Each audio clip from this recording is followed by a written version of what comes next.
O Senhor esteja convosco. Ele está no meio de nós. Proclamação do Evangelho de Jesus Cristo, segundo Mateus. Glória a vós, Senhor.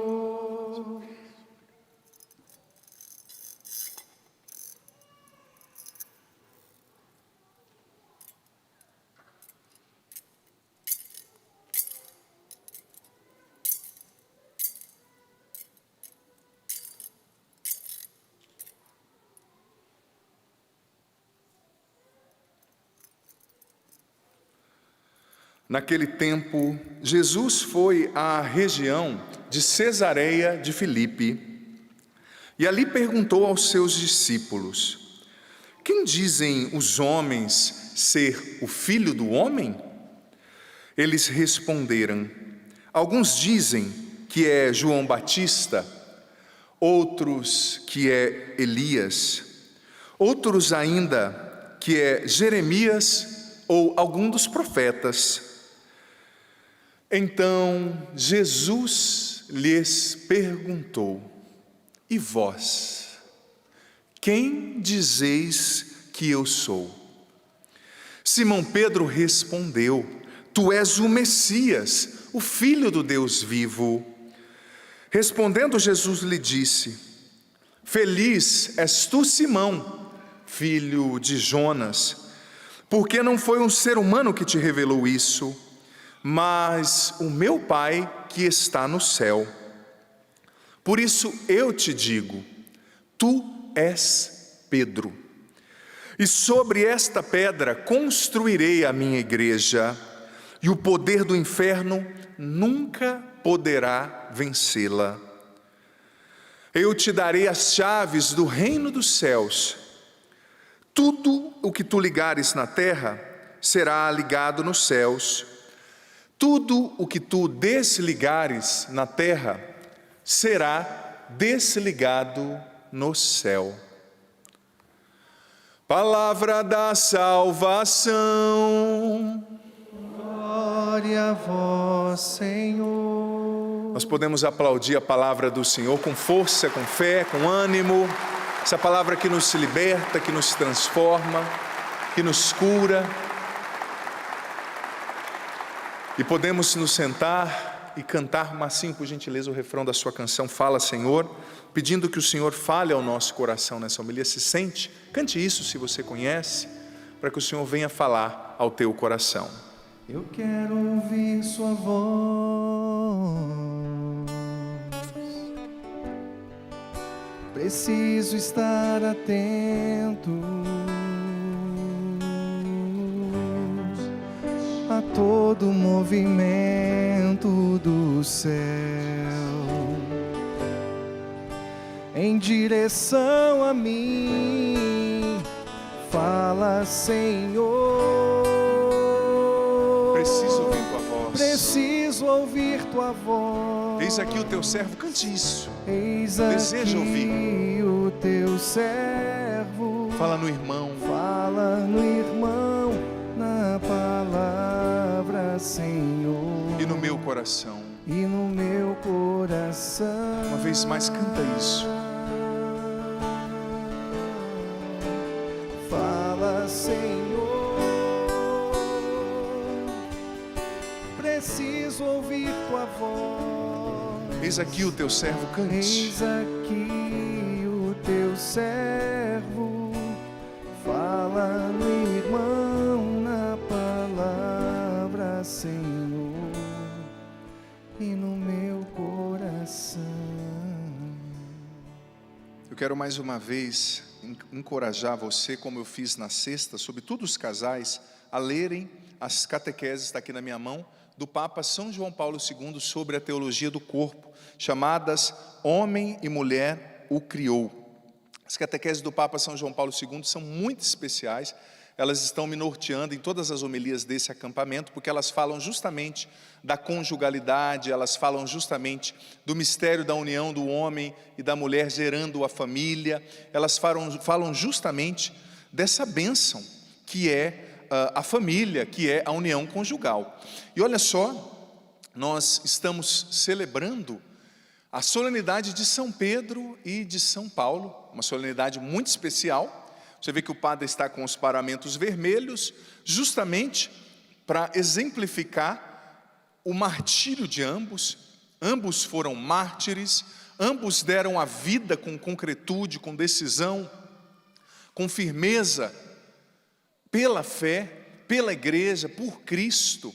E olha, olhando a história, fazendo um estudo simples, bíblico mesmo, você percebe que nós não seríamos cristãos aqui no Ocidente se não fosse, em primeiro lugar, o testemunho de comunhão, de unidade de Pedro. Pedro é o sinal da comunhão da igreja, é a unidade da igreja reunida em torno dele, que é chamado na tradição de príncipe dos apóstolos, o primeiro papa. Ele é o sinal visível da comunhão da igreja, e se não fosse também a ousadia do apóstolo Paulo. Paulo é sinal da apostolicidade da igreja, da vida apostólica, da missão. Paulo que na ousadia do Espírito Santo saiu nação por nação, evangelizando, testemunhando, formando comunidades. É um presente para nós celebrar a solenidade desses dois apóstolos, justamente no término do acampamento para casais, porque Pedro e Paulo falam para nós de estabilidade. Pedro e Paulo comunicam para nós a ideia da firmeza, da perseverança, de um amor que não arrefece, de um amor que não volta atrás, de um compromisso de fidelidade que assume essa fidelidade até as últimas consequências, até o derramamento do sangue. Isso é muito importante para nós, refletindo sobre a beleza da família, sobre a fidelidade, a estabilidade exigida pela união matrimonial, conjugal, familiar. E veja bem, é bonito perceber que Pedro, Paulo, os primeiros apóstolos, os santos, os mártires, que também viveram, entregaram as suas vidas pela própria fé que Pedro proclamou no evangelho de hoje. É importante lembrar que naquela época, filho, filha, eles não tinham aviões como nós temos hoje para sair daqui e ir para a África pregar, ir para a Alemanha, ir para a América do Norte, não. Eles não tinham internet, eles não tinham uma televisão como eu tenho o privilégio aqui de estar pregando para milhares de pessoas. Mas eles evangelizaram no tu a tu, pessoa por pessoa, formando, exortando, comunicando. Pedro e Paulo não estavam preocupados com o tanto de curtidas que eles iam ter, com o tanto de like que eles iam ter, mas eles alcançavam pessoa por pessoa. Eles formavam as comunidades. E esse ainda é o jeito mais eficaz de se evangelizar. Não desprezando, óbvio, as outras formas de evangelização, como meio de comunicação, que é fantástico, a internet que precisa ser usada assim para a missão de evangelizar, mas essa atitude do acompanhamento, do formar a comunidade como Paulo, do ensinar um por um, do exortar, do formar lideranças. Não existe um método de evangelização mais eficaz do que esse. Sabe, mas num tempo no qual nós estamos tão preocupados somente conosco mesmos, com os nossos interesses, às vezes, esse tipo de evangelização, esse tipo de prática, esse tipo de iniciativa acaba ficando em segundo, em terceiro, em quarto, em quinto plano.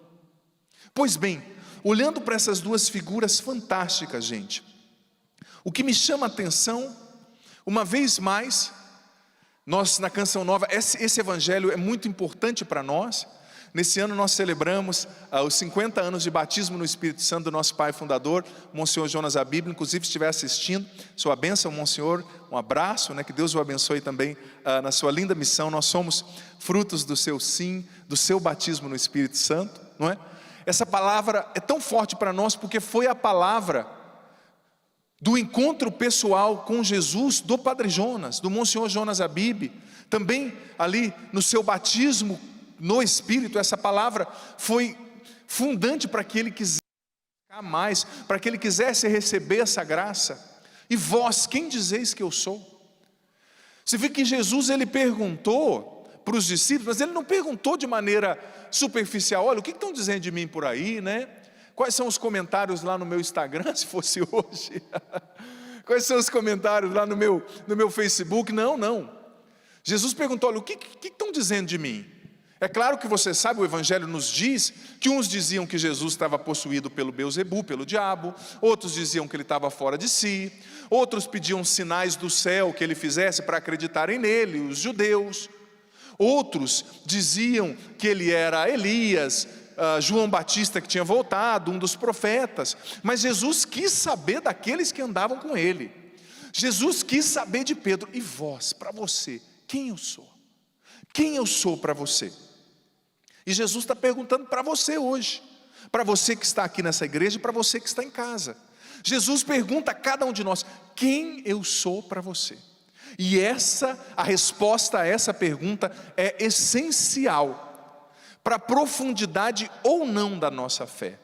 É essencial para a estabilidade ou não da nossa fé e dos compromissos que na vida nós assumimos, tais como o matrimônio, no meu caso o sacerdócio. Quem é Jesus para você? Pensa num momento, você aqui, você em casa.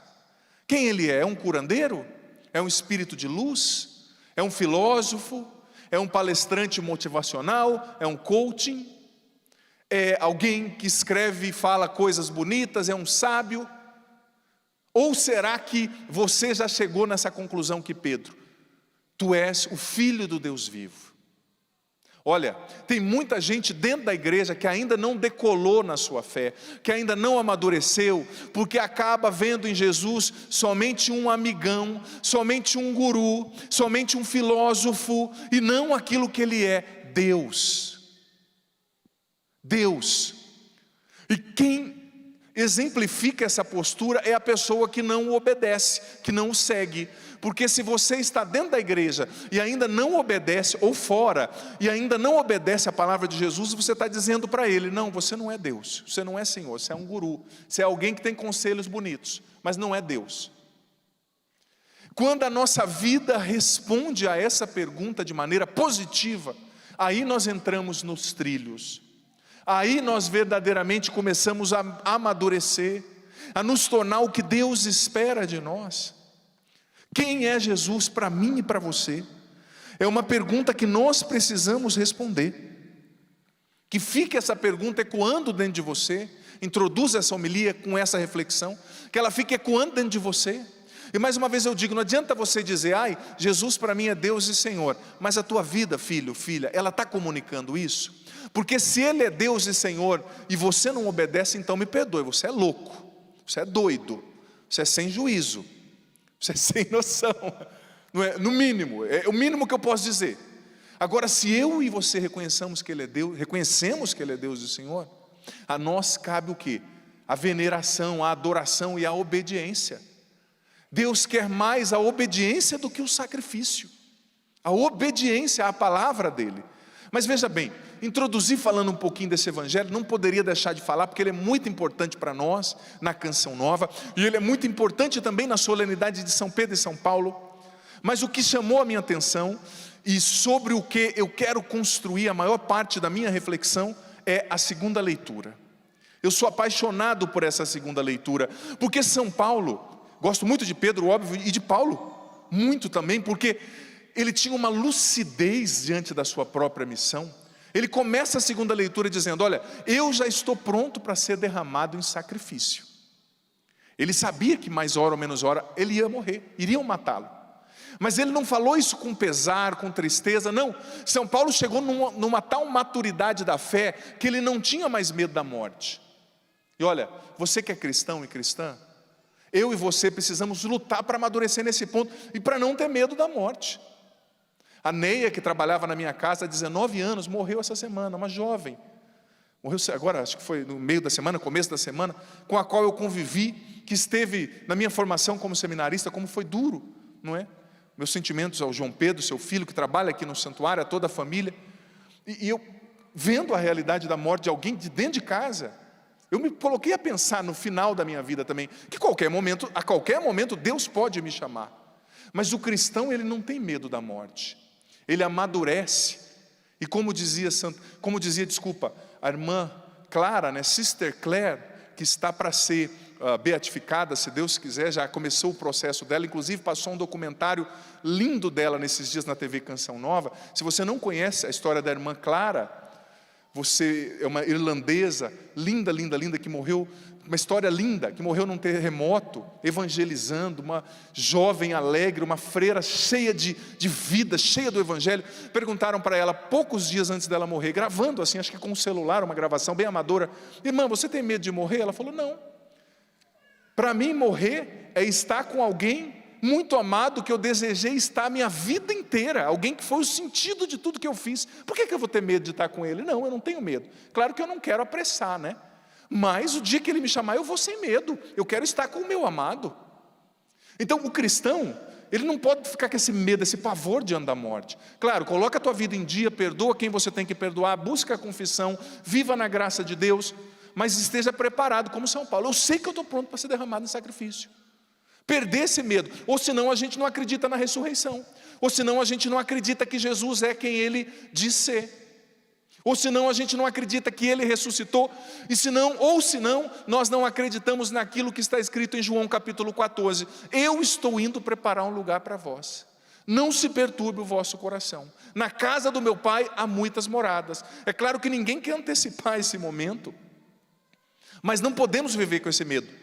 São Paulo disse: olha, eu estou pronto para ser derramado em sacrifício. E depois ele disse uma coisa fantástica, sobre a qual eu quero fundamentar tudo que eu vou dizer aqui.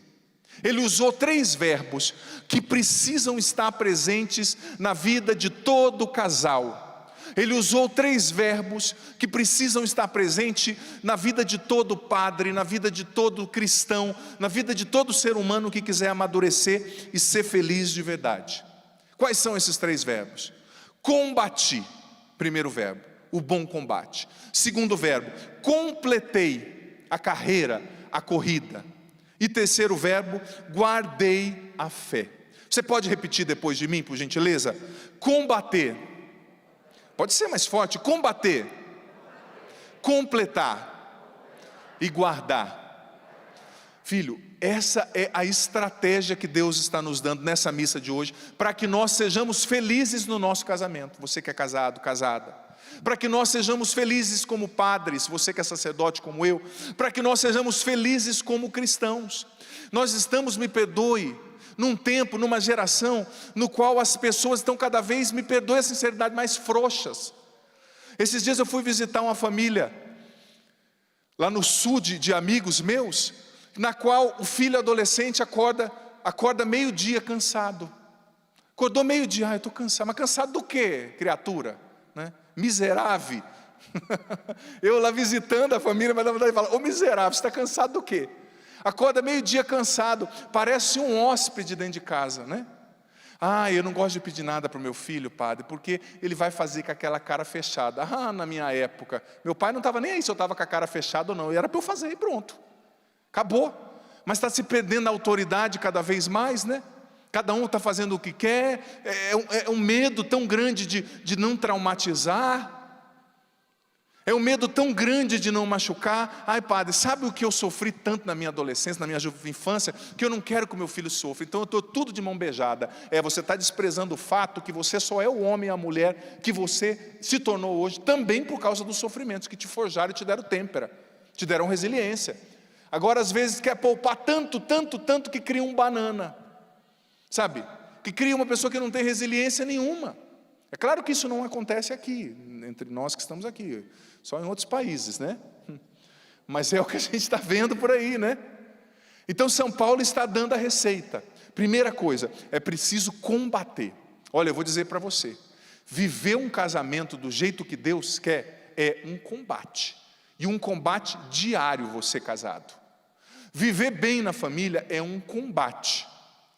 Sabe, porque existem muitas forças, como disse o próprio Paulo VI, João Paulo II na Familiares Consórcio, e o Papa Paulo VI, São Paulo VI na Humanae Vitae, na encíclica Humanae Vitae, existem muitas forças no nosso tempo, lutando para desagregar a família, para destruir a família. Muitas forças, são ideologias, a ideologia que quer fazer você assumir o errado como certo, o certo como errado, É a ditadura do relativismo, como dizia o Papa Bento XVI, sabe? Você pode acreditar em tudo, menos em uma verdade. Tudo que você inventa é bom, menos em uma verdade. Não pode ter verdade, sabe? Não pode ter revelação, não é? Esses dias, o padre pregando da Bíblia, ele é preconceituoso, mas o artigo 5 da Constituição brasileira me dá o direito de liberdade de culto, e pregando numa TV católica, numa missa, eu posso ensinar o que a Bíblia diz. Mas não, é tudo muito ofensivo. Tudo muito, nossa, onde já se viu falar da Bíblia? Onde já se viu falar da família? Os tempos são maus, é um combate. Mas eu e você precisamos combater. Combater, em primeiro lugar, a nós mesmos. Para um casamento acontecer, é preciso você combater dentro de você o que não constrói o casamento. Combater dentro de você os apegos. Combater dentro de você o egoísmo, o orgulho, a vaidade. Não é? Combater dentro de você os apegos. Por exemplo, para o casal se tornarem uma só carne, ambos têm que deixar. O que a Bíblia diz? Homem e mulher deixarão pai e mãe para se tornarem uma só carne. Mas tem muita gente que não consegue se tornar uma só carne porque ainda não deixou pai e mãe, porque ainda não deixou o apego ao trabalho, à aparência, ao celular. Se você ainda não está conseguindo ser um só corpo e uma só carne no seu casamento, é porque tem alguma coisa ainda que você precisa deixar, filho, filha. Tem alguma coisa que você ainda precisa combater em você mesmo. Eu tenho visto, infelizmente, muitos homens casados que ainda são governados pela mãe, sabe? É o cara com 40 anos, mas que age ainda como se tivesse 8. E a mãe alimenta essa dependência, inconscientemente, creio eu, por carência, talvez não é nem má fé, mas vai alimentando, né, a dependência do menino dela.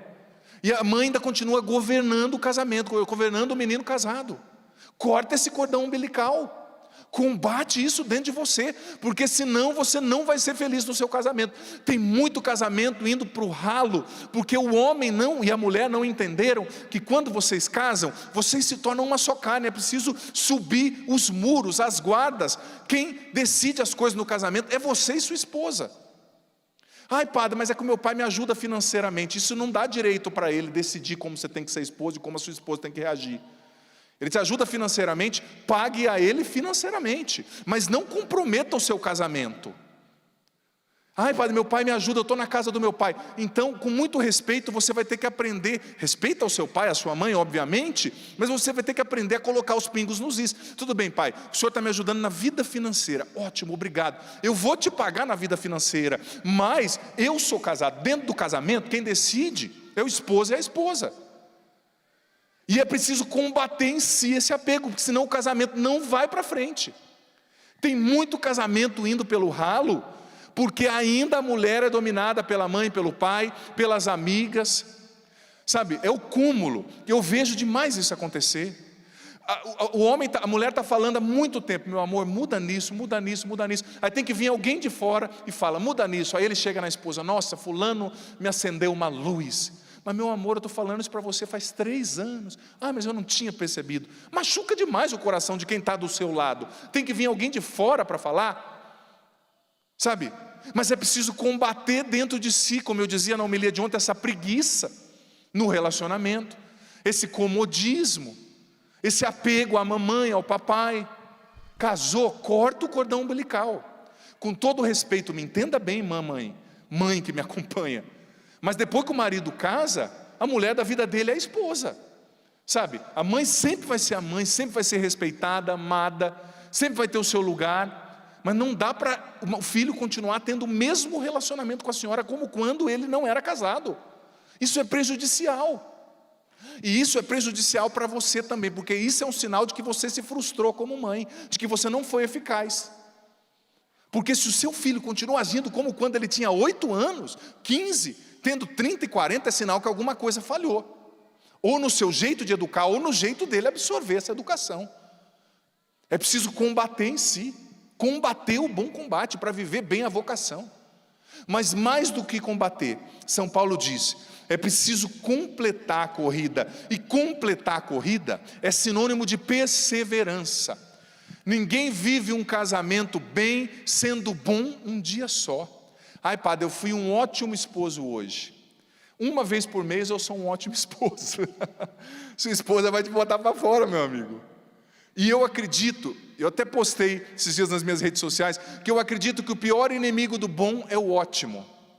Já ouviu esse ditado? O pior inimigo do bom é o ótimo. O cara é um ótimo esposo 2 dias no mês, e depois se torna um péssimo nos outros 28 dias ou 29 do mês. Não era melhor ele ser um bom esposo por 30 dias, ao invés de ser um ótimo esposo por 2 dias? Né? O pior inimigo do bom é o ótimo. Às vezes quer ser um ótimo esposo no dia do aniversário, mas depois o resto do ano é só sendo negligente, desrespeitoso, desatento ou desatenta. Lute e empenhe-se para completar a corrida, para ser perseverante no amor, para ser perseverante. Olha, como eu disse ontem, quem estava aqui na missa ou assistiu, ouviu o padre dizer, o casamento precisa de manutenção constante. Manutenção do diálogo, manutenção do perdão, manutenção do afeto, manutenção da conversa franca, do feedback, do autoconhecimento do outro, conhecimento de si, do conhecimento do outro. Não dá para se acomodar, porque como eu dizia ontem, eu gostei demais daquela analogia, quando você acha que o casamento é uma conta da qual você só tira dinheiro, só tira e nunca põe, vai falir. Vai dar problema. Então é preciso completar a carreira, lutar para ser bom, não ótimo uma vez no mês, mas bom todo dia, honrando os seus compromissos, cuidando do outro. E o terceiro verbo que eu gosto demais, guardei a fé. São Paulo, antes de morrer, ele disse, olha, eu combati o bom combate, eu completei a minha carreira e eu guardei a fé. Gente, essa palavra guardar, ela é muito especial, esse verbo, porque você que é casado, você que tem uma esposa, um esposo, que tem filho, você precisa lutar para guardar a sua vocação. Você precisa lutar, filho, filha, para guardar o seu casamento, para guardar a integridade do dom que Deus te deu. Porque existem muitas tentações, muitos problemas, muitas batalhas, muitos pequenos combates que querem roubar a nossa vocação, que querem destruir o casamento, que querem destruir a família, e às vezes vai escorrendo pelos vãos dos dedos e você nem percebe. Guarda, essa foi a ordem que Deus deu a Adão, o primeiro homem, Gênesis 3,15, quando Deus colocou Adão no jardim. Gênesis capítulo 3, versículo 15, Deus disse, eis que eu te coloco no jardim com a missão de cultivar e guardar. Guardar. O teu casamento é um jardim, a tua família é um jardim, os teus filhos são jardins, mas é preciso guardar. E guardar, veja bem, tem a ver também com valentia, tem a ver também com coragem. Quem guarda a própria casa, entra na frente da esposa quando o ladrão for atirar para defendê-la. Quem guarda a própria casa, veja um cachorro, por exemplo. Eu tinha um cachorro lá no Paraná, desengonçado, tadinho, feio que dava medo. Mas o melhor cachorro que eu tive, e era meio vira-lata, também vira-lata com uma raça melhorzinha, né? Ele tinha até o olhinho esquerdo torto assim. Mas um cachorro fantástico para guardar a casa. Quem passasse lá na frente, ele fazia um pampeiro. Às vezes era meio desengonçado, caía, tropeçava, mas ninguém botava a cara de entrar na minha casa desavisadamente. Porque o cachorro fazia um escândalo, mostrava o dente, sabe, subia no portão, balançava o portão. Ele guardava o quintal da minha casa, ele guardava com unhas e dentes, com as suas deficiências, mas ele guardava. Você precisa ser um cão bravo, um leão para guardar o seu casamento, a sua família. Quando o inimigo quiser roubar de você, quando as tentações o quiserem destruir, guardar. Essa é uma missão que Deus tem dado às famílias, é uma missão que Deus tem dado a você. Guardar, mas para guardar é preciso assumir a sua própria autoridade na família, é preciso se esforçar para corresponder, porque veja bem, Pedro e Paulo, eles também eram limitados como eu e você. Pedro, um líder nato, mas pusilânime, ele, ao mesmo tempo que ele animava, ele desanimava, ao mesmo tempo que ele ia para frente, ele ia para trás, inconstante. Paulo, inflexível, um homem irado, um homem violento, mas ambos, mesmo com seus limites, decidiram-se a seguir Cristo, e Deus foi os moldando, os foi transformando no caminho, e fez de ambos fortalezas, homens fortes, homens resilientes. Mas é preciso decidir corresponder à própria vocação, guardar a própria vocação. Veja bem, citando ainda Familiares Consórcio, que é essa exortação apostólica do Papa João Paulo II, no número 86, olha o que o Papa diz, presta atenção, falando sobre a família, sobre o guardar o bem que é a família. O Papa São João Paulo II disse: a família, a salvação da pessoa, de cada pessoa e de toda a sociedade, o futuro da humanidade depende da família. Vamos aplaudir isso que São João Paulo II diz? Pode aplaudir com força. O futuro da sociedade, a salvação das pessoas depende da família. E ainda, na Familiares Consórcio, no número 17, São João Paulo II dá uma ordem para as famílias, claro, ensinando ali, exortando. Ele disse: família, torna-te o que és. Família, torna-te o que Deus te fez. Ou seja, assuma a grandeza do seu papel, assuma a dignidade da sua vocação, assuma a beleza do dom que você é. Torna-te o que és, aquilo que Deus te fez para ser. Padre, mas é difícil. É claro que é difícil. Eu sei que existem as dificuldades, existem as feridas, talvez aconteceram traições, talvez você tenha um filho difícil. Ai, padre, no dia a dia é difícil. Eu sei, Pedro e Paulo também tinham seus defeitos, suas fraquezas, mas eles não pararam nisso. Eles combateram, eles completaram com perseverança, eles guardaram a própria vocação. Esse guardar tem a ver também com corresponder, com não desistir. Sabe, esses dias eu vi uma entrevista, presta atenção, perguntaram para um casal de 65 anos de casado: qual é o segredo para o casamento de vocês estar dando certo por tanto tempo? Qual é o segredo? Aí a velhinha, já com a boca murcha assim, né, respondeu para o repórter: é porque a gente foi ensinado na nossa época que a gente tem que consertar as coisas quando quebra, não jogar fora. É por isso que deu certo. Agora, hoje em dia, né, dizia a velhinha, todo mundo joga fora, quebrou, joga fora. É a mentalidade do descartável. Eles foram ensinados numa época no qual quebrou, machucou, teve desentendimento na relação, conserta. Conserta com o diálogo, conserta com o perdão, conserta com a oração. Não joga fora. Não joga fora a preciosidade que é a tua vocação, que é o sacramento do matrimônio que você recebeu porque tem problema. Conserta. Mas para isso é preciso se esforçar, para isso é preciso querer consertar, é preciso querer, sabe? Algumas feridas, alguns tropeções são inevitáveis, mas é preciso guardar. Você tem guardado o seu matrimônio? Você pode, se eu chegasse hoje, você que é marido, cadê os maridos aqui? Levanta a mão, mas levanta a mão com coragem, porque ontem eu perguntei assim: quem é marido? Levanta a mão. Tinha uns que fizeram assim, ó. Com medo, é? Mantenha a mão levantada aí, quero ver os maridos. Vamos aplaudir esses maridos aqui, ó. Homens de fé, homens honrados, com certeza. Você que é marido, agora já aplaudi você, agora vem a faca entrando, né, no esôfago, né? Se eu perguntasse hoje para sua esposa, se quiser olhar para baixo, disfarçar, viu, o homem pode disfarçar. Sem olhar para o celular, né? Ver o resultado do jogo do Corinthians. Se eu perguntasse para sua esposa hoje: você está feliz com esse homem? Esse homem te faz feliz como mulher? Esse homem guarda você? Esse homem te faz feliz sexualmente? Esse homem te faz feliz afetivamente? Você se sente elogiada, valorizada, protegida do lado desse homem? Qual seria a resposta? Fica quieto. Talvez você está achando que você está com essa bola toda, né? Aí a hora que eu vou perguntar para ela, murcha. E você, mocinha? Se eu perguntasse para o maridão hoje: sua esposa tem sido uma mulher que tem guardado a relação de vocês? Aquela mulher assim, sabe, companheira, fantástica, que não te critica, que fala as coisas uma vez só. Uma vez, uma. O que será que seu maridão respondia, né? Responderia, melhor dizendo, né? Uma vez só.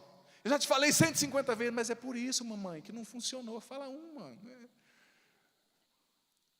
O que será que o seu marido responderia? Você tem guardado? seu casamento? Olha, o matrimônio é um dom precioso, é uma pérola que Deus te deu. E no dia do juízo Ele vai pedir contas.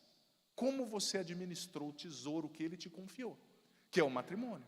E olha, hoje para preparar essa homilia, eu estava estudando uma pesquisa no site UOL, de uma terapeuta que estudou mais de 4.500 casais por alguns anos. Casais nos quais aconteceram traições, entre os quais aconteceram traições, desentendimento.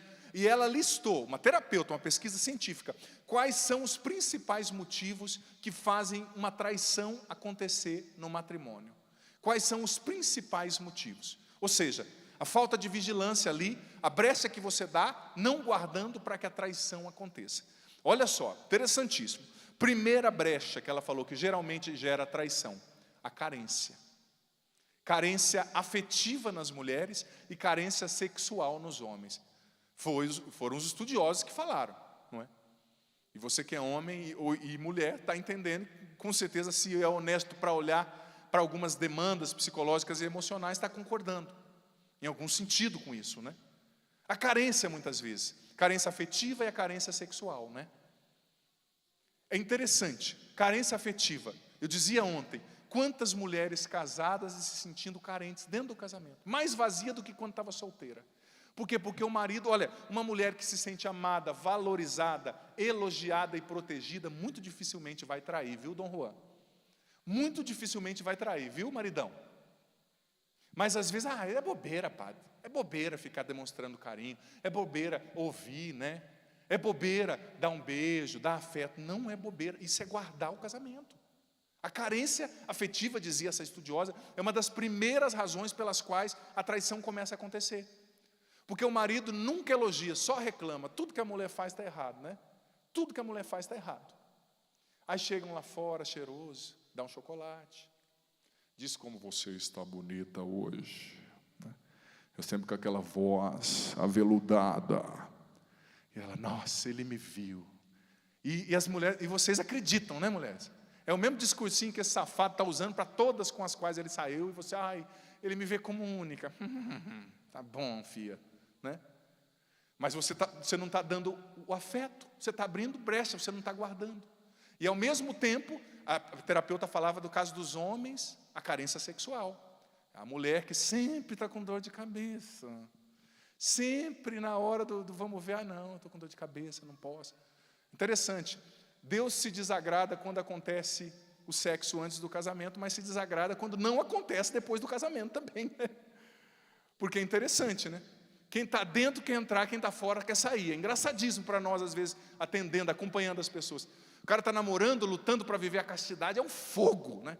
Padre do céu, estou me guardando para viver a castidade só depois do casamento, tal, lindo. Depois de 1 ano de casado, o fogo diminui, aí vai perguntar para o cara, e aí, como é que está, né? Todo dia 10, padre. 10? 10 vezes? Não, todo dia 10 de cada mês que acontece, né? Todo dia 10, mas não é todo dia 10 vezes que tem a intimidade ali no casal, é todo dia 10 de cada mês, e olha lá, né? Pô, que isso? É um fogo antes e depois, parece uma pedra de gelo. Eu sei que, padre, é que existe um problema, outro, é que ele não se cuida, é que ele não escova o dente. Conversa. São João Paulo II, na catequese de número 27, da teologia do corpo, do compêndio, fala da importância também da comunhão corporal, conjugal, a beleza dessa linguagem do corpo que expressa a união da alma, que eleva um suave odor a Deus, um sacrifício de suave odor. É pesquisa, eu não estou falando da minha cabeça. Segunda coisa que essa terapeuta diz que geralmente ensinou, está na raiz da traição. Presta atenção. Aqui já é um problema de caráter, né, no meu ponto de vista, um problema de cura interior. É a necessidade de autoafirmação, né? A pessoa que quer massagear o próprio ego, é a vontade de se sentir sempre atraente, né?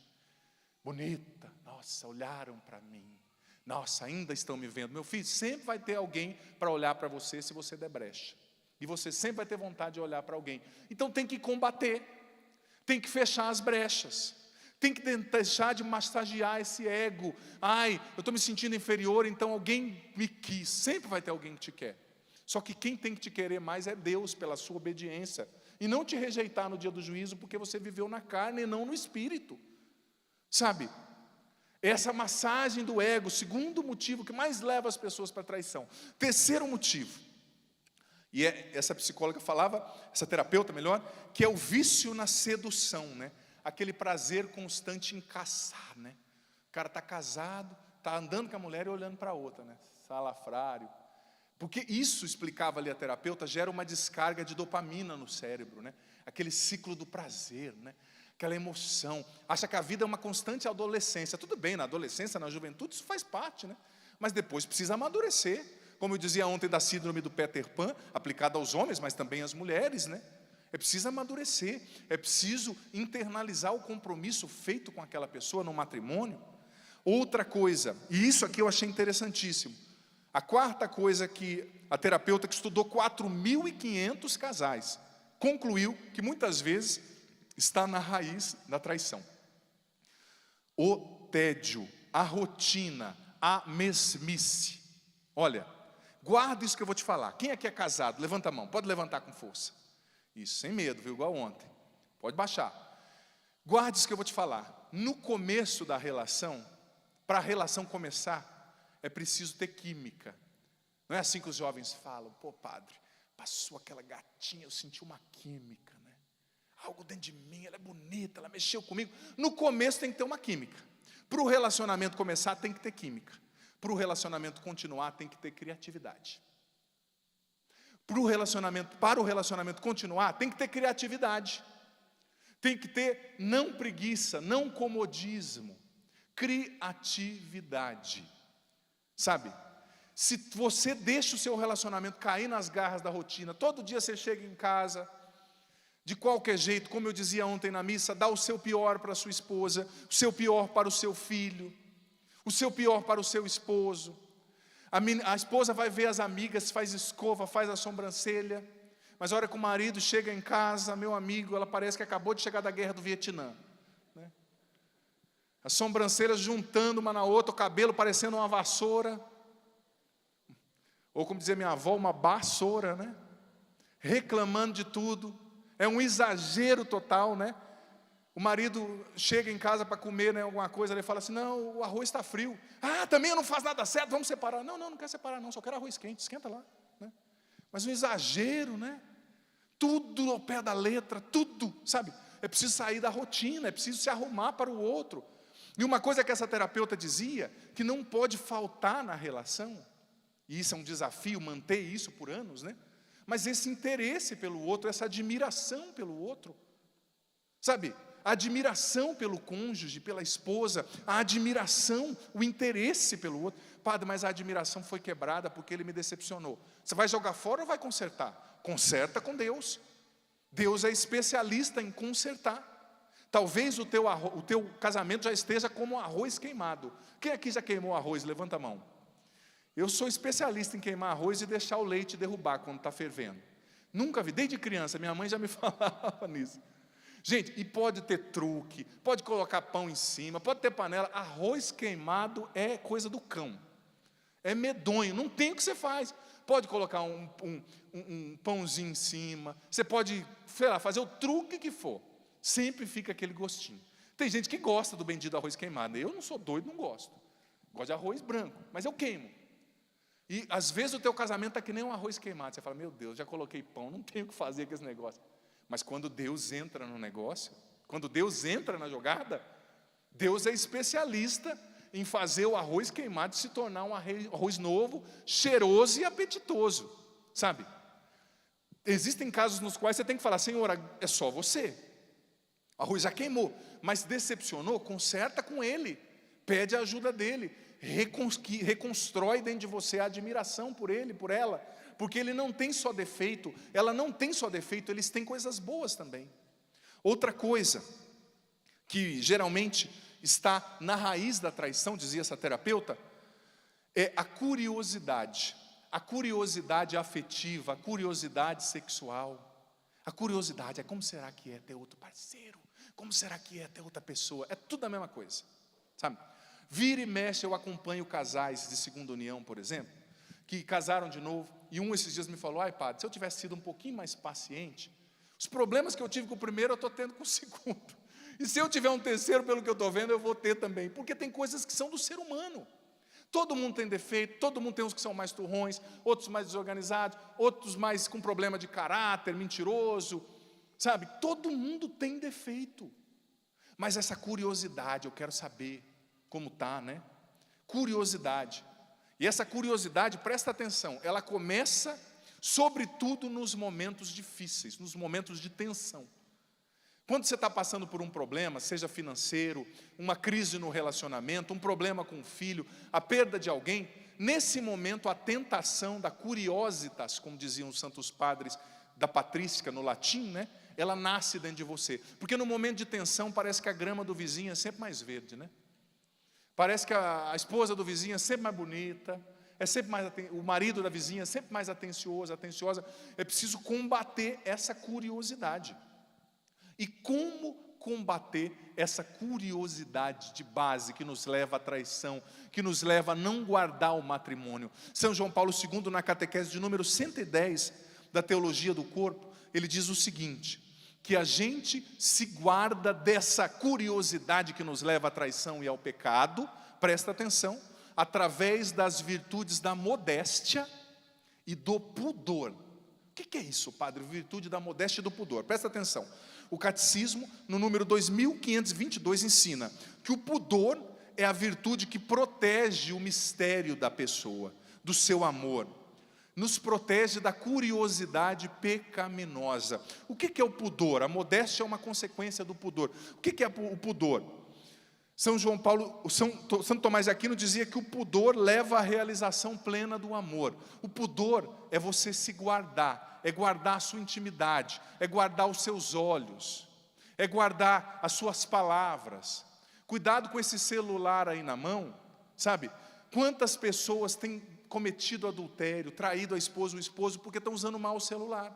Estão no direct do Instagram, no WhatsApp, no Facebook, abrindo brechas, não agindo com pudor. Vai vendo a foto daquela pessoa seminua, vai entrando em conversas que não deve.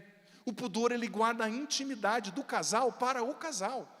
E São João Paulo II, nessa catequese 110, ele fala algo tão bonito, sobretudo no tocante à mulher, eu achei tão bonito. São João Paulo II dizia que a mulher é um jardim fechado e uma fonte lacrada. E ele vai explicando depois, entenda, né? Que ela tem a missão de ser senhora do mistério da sua própria feminilidade. É um jardim fechado, uma fonte lacrada. Ela tem missão de ser a senhora do mistério da própria feminilidade, que ela é um mistério, que a beleza dela, que a beleza do corpo dela, são um mistério que ela não tem que sair mostrando para todo mundo, tem que guardar para a intimidade do casal, dizia São João Paulo II. Tem que guardar de sair se expondo excessivamente, se expondo nas redes sociais, se expondo com conversas indevidas, se expondo com olhares indevidos, entrando em sites que não devem. Olha, quem procura acha. Padre, mas eu sou uma pessoa boa, eu rezo, mas fica lá assistindo aquela série que está alimentando em você aquela curiosidade, aquele desejo da adolescência, de ter alguém, de sair com alguém. E aquela atriz lá da série é muito mais bonita que a Dona Maria lá em casa, né? Muito mais bonito que o Zé, barrigudo lá no sofá. E você vai alimentando. Olha, tudo que você alimenta cresce. Você dá comida para o gigante adormecido, meu amigo, a hora que ele levanta, sai correndo, né? Falta modéstia, falta pudor. Modéstia para guardar os olhos, modéstia para guardar o coração, modéstia para não se expor àquilo que pode prejudicar a sua firmeza da vivência do matrimônio, a castidade, a pureza, o amor que precisa ser ofertado à esposa e ao esposo, para se guardar da impureza. Modéstia e pudor nos olhos, eu não tenho que ver tudo, eu não tenho que acessar qualquer site, eu não tenho que assistir qualquer série, porque pode parecer, entenda bem, filho ou filha, eu não quero te conduzir a ser uma pessoa alienada do mundo, pode parecer até excesso, mas às vezes você que é casado, naquela dificuldade do matrimônio, porque depois de 5, 10, 20 anos, vem mesmo a monotonia, vem as dificuldades, você já sabe o defeito dela, você já sabe o que ele tem de bom, o que ele tem de ruim, aí você começa a assistir uma série que está alimentando dentro de você coisas que você não pode mais viver, porque você já casou. alimentando aquela curiosidade própria do adolescente, de querer experimentar outras coisas, outras pessoas, de querer viver aquelas paixonites da adolescência, da juventude. Isso vai alimentando, ai padre, que me faz bem, eu lembro, vai alimentando, alimentando. Só que você está alimentando uma planta que depois pode te comer, uma planta carnívora. Você está alimentando algo que você depois não vai conseguir viver. Então, não é que você não pode ter lazer, mas escolha muito bem o que você assiste, o que você deixa entrar dentro de você. Sabe, pudor, modéstia nos olhos. Porque senão você assiste, filho, filha, essa série, fica nesse site de coisas que estão mexendo com áreas dentro de você, que deveriam estar mais estabilizadas, mais ordenadas para Deus, para o seu matrimônio, para a sua vocação. É como o padre, o seminarista, que tem um compromisso de ser todo de Deus e começa a alimentar coisas contrárias a esse compromisso. Começa a ter conversas contrárias, começa a acessar site que não deve, começa a ter a intimidade tremenda com a moça, vai perder a vocação, porque vela benta também queima, não é? Ai, é que o outro é padre, mas é gente, é casado, mas tem vontade, tem sexualidade, tem tudo em você e em mim funciona. Então a gente tem que guardar pelo pudor, guardar pela modéstia dos olhos, modéstia do que assiste, pudor, modéstia também no jeito como se expressa, no jeito como se veste. Sabe, você é casado, seja íntimo da sua esposa. O casado não tem que ser íntimo de todo mundo, não tem que sair se abrindo com a secretária, com o ex-namorado. Claro, você pode ter amigos, mas como eu dizia ontem, citando aquela pesquisa de Harvard, os pesquisadores concluíram que a gente só pode ter 3 amigos de verdade na vida. O resto é exagero, o resto é ilusão, o resto é colega. Só 3 amigos. Você não precisa sair abrindo a sua vida. Às vezes a pessoa é casada, sai falando mal do próprio marido para outros homens, para colega de trabalho. Guarda o seu matrimônio. O que acontece entre vocês é sagrado. A união de vocês é sagrada, mas é preciso guardar. É preciso guardar até o fim, sabe? E é preciso cultivar essa benevolência. Aristóteles, na Ética Nicômaco, dizia que o relacionamento sem amizade, sem benevolência, ele não vai para frente. Mas essa benevolência tem que nos levar a respeitar o outro de tal modo que eu me guardo, que eu guardo a minha visão, que eu guardo o que eu falo, que eu guardo o que eu sou, para não expor o sacramento, a família, o matrimônio, ao erro, ao pecado, ao adultério. E você pode dizer, nossa padre, que assunto, né? Isso quase não é assunto pesado, né? Isso não acontece não, né? Não acontece na sociedade hoje, não acontece na tua família, ninguém traiu, ninguém separou na sua casa, no seu bairro. É por isso, eu devo estar falando uma coisa muito fora, né, da nossa realidade. Infelizmente não é fora da realidade. Só que, eu dizia ontem, um casamento horroroso não nasce horroroso, ele se torna horroroso por falta dessas 3 coisas. Combater, sabe? Completar e guardar. Quem combate pelo casamento, pela família, quem completa com perseverança, sendo bom, fazendo o que tem que fazer, e quem guarda com pudor, com modéstia, com oração, com diálogo, com luta a própria vocação, o próprio casamento, vai ser fiel, vai fazer a vontade de Deus, vai superar as próprias dificuldades e vai poder dizer quando chegar diante de Deus, Senhor, eu guardei a minha fé, eu combati o bom combate, eu completei a carreira.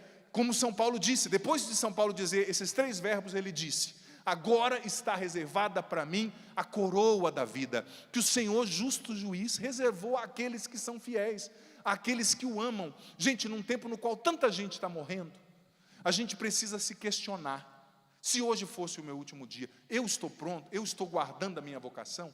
Agora, num tempo como esse, tem gente que ao invés de se converter, está se entregando à impureza, ao adultério, ao vício. Não, esse tempo é um chamado para nós, para a nossa conversão. Os tempos são os últimos, talvez, que nós tenhamos nessa vida. E precisamos levar a sério a nossa vocação e a nossa conversão. Amém? Quero convidar você a ficar em pé agora. Nós vamos agora pedir a Deus que nos ajude a colocar tudo isso em prática. O Marcinho vai nos ajudar. Peço, Márcio, prepara uma canção para nós, através da qual a gente possa pedir o Espírito Santo. Eu sei que é domingo à tarde, isso dá uma espreguiçada aí, levanta a mão, isso, se disponha a rezar. Vamos levantar os nossos braços E junto com o Márcio, primeiro nós vamos cantar, clamando sobre nós o Espírito Santo, e depois nós vamos rezar juntos. Mas filho, filha, muitas vezes talvez você se sinta incapaz, você se sinta limitado, você se sinta cansado demais, nocauteado pelas decepções, pelas perdas. Talvez você se sinta perdido, mas agora é hora de clamar: me ajuda, Senhor. Me ajuda a combater, a completar, a guardar. Me ajuda, Senhor, a cumprir minha missão. Me ajuda, Senhor, a viver a modéstia, a viver o pudor. Me ajuda, Senhor, a preservar os meus olhos e o meu coração daquilo que venha degradar o meu matrimônio, a minha família, o meu sacerdócio. Sozinho eu não consigo, Senhor, eu sou fraco, mas me ajuda. Como muitas vezes, com certeza, Pedro e Paulo tiveram que pedir o socorro do Senhor, nós vamos pedir agora, com os braços erguidos, o socorro do Espírito Santo. Cantemos juntos, com muita fé. O Espírito de Deus está neste lugar. O Espírito de Deus se move neste lugar. Está aqui para consolar, está aqui para libertar, está aqui para guiar. O Espírito de Deus está aqui. Solta a voz. O Espírito de Deus, o Espírito de Deus está neste lugar. Pode ser melhor. O Espírito de Deus se move nesse lugar. Cante. O Espírito de Deus se move neste lugar. Você aqui, você em casa, cante. Está aqui para consolar, está aqui para libertar, está aqui para libertar, está aqui para guiar. O Espírito de Deus com os braços erguidos com fé. Move-te em mim. Cante. Move-te em mim. Move-te em mim. Toca minha mente e o meu coração. Toca minha mente e o meu coração. Enche minha vida. Enche minha vida com teu amor. Move-te em mim. Move-te em mim. Deus Espírito, move-te em mim. Mais forte, move-te em mim. Cante. Move-te em mim. Solta a voz, peça o Espírito Santo. Move-te em mim. Toca minha mente, o meu coração. Enche minha vida. Enche minha vida com teu amor. Move-te em mim. Move-te em mim. Deus Espírito, move-te. Uma vez mais, move-te em mim. Solta a voz e clama o Espírito Santo. Você aqui, você em casa. Move-te em mim. Toca minha mente e o meu coração. Toca minha mente, o meu coração. Enche minha vida com teu amor. Enche minha vida com teu amor. Move-te em mim, Deus Espírito. Deus Espírito, move-te em mim. Só você, move-te em mim. Solta a voz e canta. Move-te em mim. Move-te em mim. Toca minha mente e o meu coração. Enche a minha vida com teu amor. Move-te em mim. E com seus braços erguidos, filho, filha, eu quero convidar você agora a pedir o Espírito Santo. Peça agora, você aqui, você em casa, que o Senhor derrame o Espírito Santo sobre você. Peça, filho, filha, com as suas palavras: vem Espírito Santo. Peça que o Espírito Santo venha te encher. Peça que o Espírito Santo venha te batizar. Não fique só ouvindo, assistindo. Abra a sua boca, solta a tua voz e peça: vem Espírito Santo, me capacita a combater pela minha família, como São Paulo. Vem Espírito Santo, me capacita a combater pelo meu matrimônio. Peça isso. Vem Espírito Santo, me capacita a combater pelos meus filhos, a combater contra as minhas más tendências, contra os meus apegos. Vem Espírito Santo, mas me capacita também a guardar. Capacita-me, Espírito Santo. Aliás, antes até de guardar, me capacita a completar, Espírito Santo, a carreira, a corrida. Me capacita, Espírito Santo, a conjugar esse verbo na minha vida de cada dia. Eu quero ser bom, eu quero ser o marido, a esposa que eu preciso ser, o pai, a mãe que eu preciso ser. Peça isso. Eu quero ser o padre que eu preciso ser. Eu quero ser perseverante na minha vocação. Eu quero completar a carreira, vem Espírito Santo. Eu quero completar a corrida, vem Espírito Santo. Eu não quero ser bom apenas um dia, mas eu quero ser fiel, eu quero perseverar, vem Espírito Santo. Eu quero, Espírito Santo, e me capacita também a guardar, Espírito Santo. Sim, esse verbo é tão caro, é tão importante. Vem Espírito de Deus, peça com fé, peça com coragem, abra sua boca, clama. Capacita-me, Espírito Santo, capacita-nos, Espírito Santo, a guardar a nossa vocação. Capacita-nos, Espírito Santo, a guardar o matrimônio. Capacita-nos a guardar a conjugalidade. Capacita-nos, Espírito Santo, a guardar a amizade entre o casal, a guardar a benevolência, o querer bem, a admiração entre os cônjuges, o interesse mútuo. Capacita-nos, Espírito Santo, a guardar nossa família, a guardar o nosso dom, a guardar o nosso chamado, a guardar a nossa vocação. Vem Espírito Santo, nos liberta da tibieza. Vem Espírito Santo, nos liberta do medo. Vem Espírito Santo, nos liberta da preguiça de amar, do comodismo, nos liberta da impureza, nos liberta da busca de prazer, Espírito Santo. Venha curar nossas carências na relação, no casamento, aqueles que são casados, Espírito Santo. Venha curar as carências afetivas, sexuais, e venha fazer desse cônjuge, desse esposo, dessa esposa, mais atencioso, mais atenciosa na relação. Vem Espírito Santo de Deus e dai-nos a virtude da modéstia, a virtude do pudor, que nós guardemos os nossos olhos, Espírito Santo, que nós guardemos a nossa mente, que nós guardemos o nosso coração, Espírito Santo, que nós não abramos brechas para o adultério, que nós não abramos brechas para a divisão, que nós não abramos brechas para o distanciamento na relação. Ensina-nos a dialogar, ensina-nos a perdoar, ensina-nos a consertar, Espírito Santo, ao invés de jogar fora. Vem Espírito Santo, batiza-nos, encha-nos, liberta-nos de todo mal, liberta-nos de toda cegueira e surdez espiritual, que não nos deixam entender o valor, a beleza da nossa vocação, do sacramento que recebemos, seja ele o matrimônio, a ordem. Vem Espírito Santo, nos liberta do sono. Vá rezando junto com o Márcio. O Senhor trazia ao meu coração que o Espírito Santo está libertando agora muitas pessoas que estavam num sono profundo.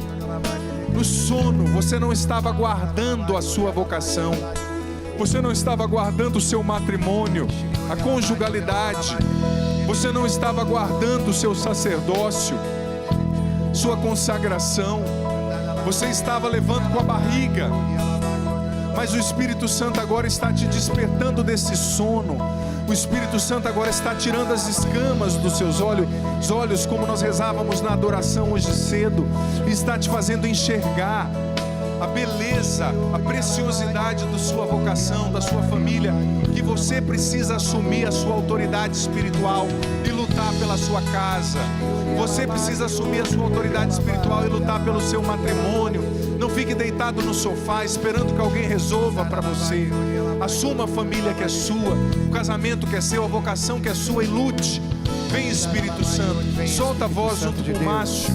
Você que reza assim, solta a voz, vai pedindo o Espírito Santo. Vem Espírito Santo, batiza-nos agora. Pai, no nome de Jesus, eu imponho as minhas mãos sobre todos que estão aqui, sobre todos que nos acompanham, e peço, Pai, no nome de Jesus, batiza-nos agora com o Teu Espírito Santo. Que todos agora, Pai, no nome de Jesus, aqui em casa, sejam batizados no Teu Espírito Santo. Batiza-nos, Espírito Santo. Batiza essa pessoa resistente, essa pessoa no adultério, no pecado. Batiza, Espírito Santo. Convence essa pessoa acerca de tudo que foi falado aqui, Espírito Santo. Dê o entendimento. Convence a respeito do pecado, da justiça, do juízo. Vem Espírito Santo, faça com que todos aqui, todos em casa, tenham agora um encontro profundo e pessoal com Cristo. Vem Espírito Santo, cura as famílias, liberta as famílias, restaura o amor, o respeito, o perdão entre os casais. Cantemos Move-te em mim. Deus Espírito, move-te em mim. Solta a voz. Move-te em mim. Move-te em mim. Move-te em mim. os braços erguidos, cante. Toca minha mente, o meu coração. Enche minha vida com teu amor. Move-te em mim. Move-te em mim. Deus Espírito, move-te em mim. Move-te em mim. Você canta, você os instrumentos, forte. Move-te em mim mais forte. Move-te em mim. Toca minha mente, o meu coração. Enche a minha vida com teu amor. Move-te em mim.